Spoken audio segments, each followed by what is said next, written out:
Camognoc, la parole au monde agricole.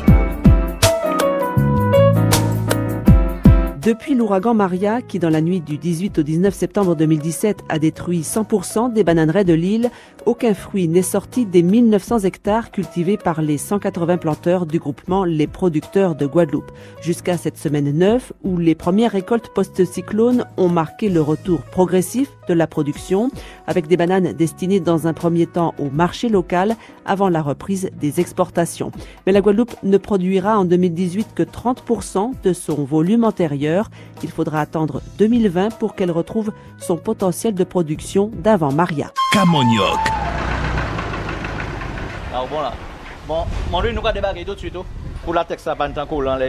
Après 23 semaines d'arrêt forcé, le hangar de conditionnement de l'exploitation bananière SCEA Nara, section Bel-Air-Neufchâteau à Capesterre-Belle-Eau, revit en ce matin du 28 février 2018. On ne peut pas dire que c'est la reprise, ce sont les premiers fruits qui commencent à sortir. Joël Naranayen-Samy, le chef d'exploitation. C'est une cinquantaine de régimes qu'on va redémarrer. Avant Maria, 11 hectares étaient cultivés ici en banane. Les plus anciennes parcelles avaient 3 ans. Quand le cyclone est passé, tout a été ravagé à 100%. Ce que vous voyez que nous sommes en train de récolter, c'est une parcelle d'1 hectare. On va dire que c'est un échantillon.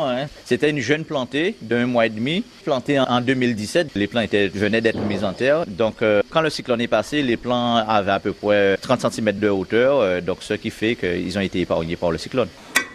On a une couleur qu'on coupe. Exemple, la couleur principale, c'est marron. Donc, c'est des régimes qui sont sortis en janvier et qui arrivent à terme. Combien de régimes? En marron? 300, oui. Eh bien, dans 300, là, combien nous pouvons sauver? Combien qu'on va récolter?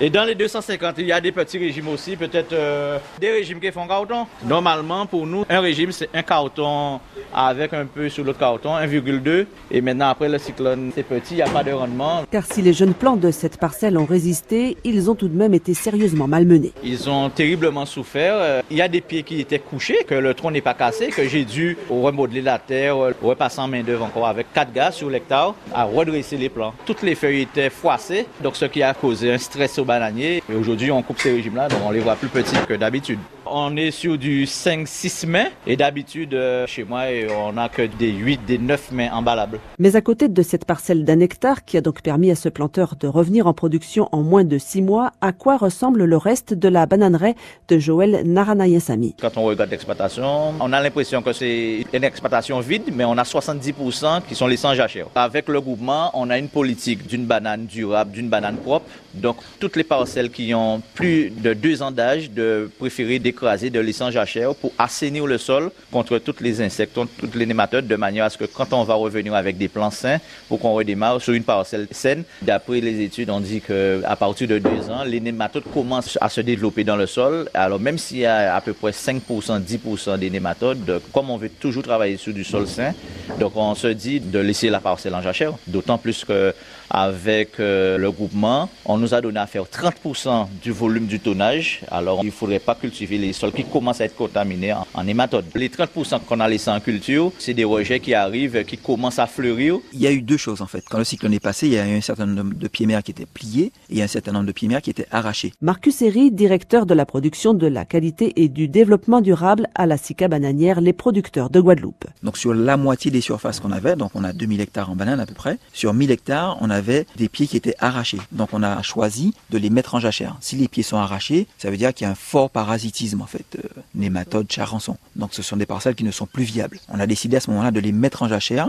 d'assainir les sols pendant 1 an et demi, voire 2 ans, et de revenir sur ces parcelles-là en production. Donc la production reviendra dans 3 ans. Et sur l'autre moitié où les pieds étaient juste pliés, celles-là on les a cyclonnées pour repartir tout de suite en production. On a coupé les pieds mères et on a laissé des rejets. Mais on n'a pas fait ça sur l'ensemble des 1000 hectares, sinon on aurait eu un pic de production en même temps. Il y a certains où ça a été décalé. C'est-à-dire les rejets plus avancés, on les a coupés pour laisser repartir des rejets un peu plus petits, en fait, pour qu'on n'ait pas une plus grosse production que ce qu'on va avoir au mois de juin. La production en 2018 devrait ainsi tourner autour de 25 000 tonnes, soit 30% environ des 77 000 tonnes de référence de la Guadeloupe. En mettant en place cette politique justement de jachère massive, en estimant les volumes à produire, c'est ce qui nous a emmené à ce volume peu près de 30% en fait. C'est pas on a décidé du chiffre et après on adapte, c'est en fonction de ce qu'il y avait sur le terrain. On a vu la viabilité des parcelles, quand on a fait le tour, on tombait sur une production à peu près de 30%. En faisant 30% de la production, c'est vrai que ça fait un gros trou dans la trésorerie. Le cyclone est passé, mais toutes les charges sont toujours restées identiques. Le personnel, c'est nous en tant que producteurs, on doit assurer le salaire même s'ils ne sont pas là. Moi, j'ai dû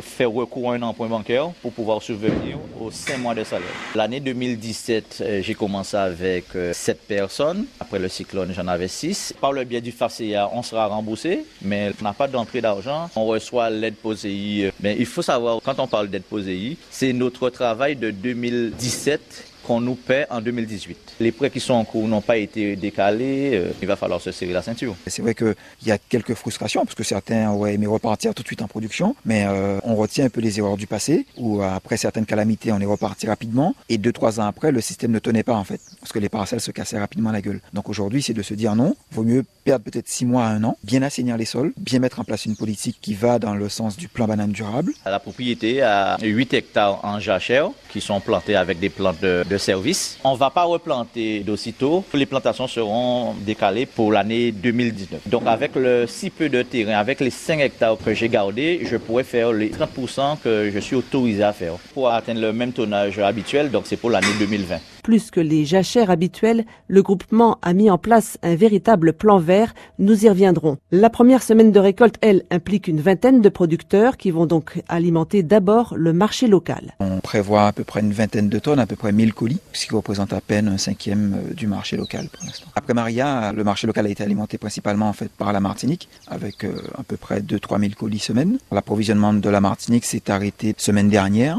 Et on va retrouver les premières bananes de Guadeloupe dans les étals à partir de la semaine prochaine. La politique du groupement, ça a toujours été de satisfaire son marché avant de faire de l'export en fait. Les exportations reprendront, elles, d'ici la fin mars. On estime que sur 3-4 semaines, les volumes qu'on aura nous permettront de couvrir que les besoins du marché local. Et dès qu'on aura une production plus importante, le surplus sera envoyé en fait sur la métropole. Il y aura une montée en charge sur les 3 mois qui viennent en fait. Et le pic de production sera sur le mois de juin. C'est pas du tout la meilleure période pour la commercialisation ou avoir des prix rémunérateurs à l'export. C'est la période estivale en fait en Europe. Donc les gens sont moins portés sur la banane et sont plus portés sur leurs fruits de saison. Mais bon, malheureusement, le cyclone étant en septembre, le cycle de production fait que ça revient 9-10 mois après. Donc là, pour ça, on n'y peut rien. On est obligé quand même d'exporter cette production parce que les producteurs ont des charges fixes, donc ils ne peuvent pas se permettre de ne pas produire de la banane en continu.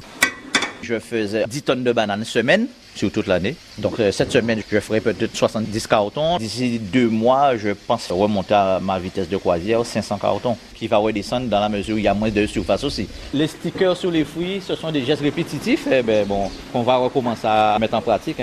La mise en boîte. Un guerrier, ou pas désapprendre à emballer. Mais on peut attraper la crampe, parce que ici, moi, on peut emballer en boîte de banane. Bon. Donc ce sont des gestes encore, il va falloir se réapproprier et la revisualiser encore, parce que la banane, c'est calibré. Chaque semaine à faire de la banane, on est habitué à savoir c'est quoi le grade de 32 mm de grosseur, de la longueur 18 cm pour faire une bonne banane française. C'est mon métier. Norbrin Guerrier, ouvrier agricole. Ça fait 30 ans que je fais ce métier-là. Apparemment, tout fonctionne bien, la banane est belle, l'objectif est atteint, donc ça correspond au calibre, donc le grade de 32 sur les longueurs. Il n'y a pas de choc, l'aspect physique est bien, donc ça correspond au cahier des charges, quoi.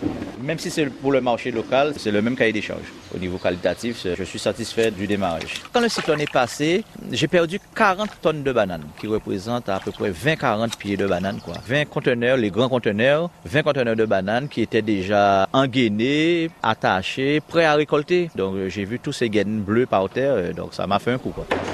Tous les matins, quand j'arrive sur mon exploitation, je vois que les bananeraies ont repris forme, la végétation, la verdure, ça donne du baume au cœur, quoi. Et on sent que derrière, il y a des régimes pendantes et que l'activité va redémarrer, on retrouve son personnel, on retrouve sa famille de tous les jours, quoi. Donc ça donne espoir, quoi.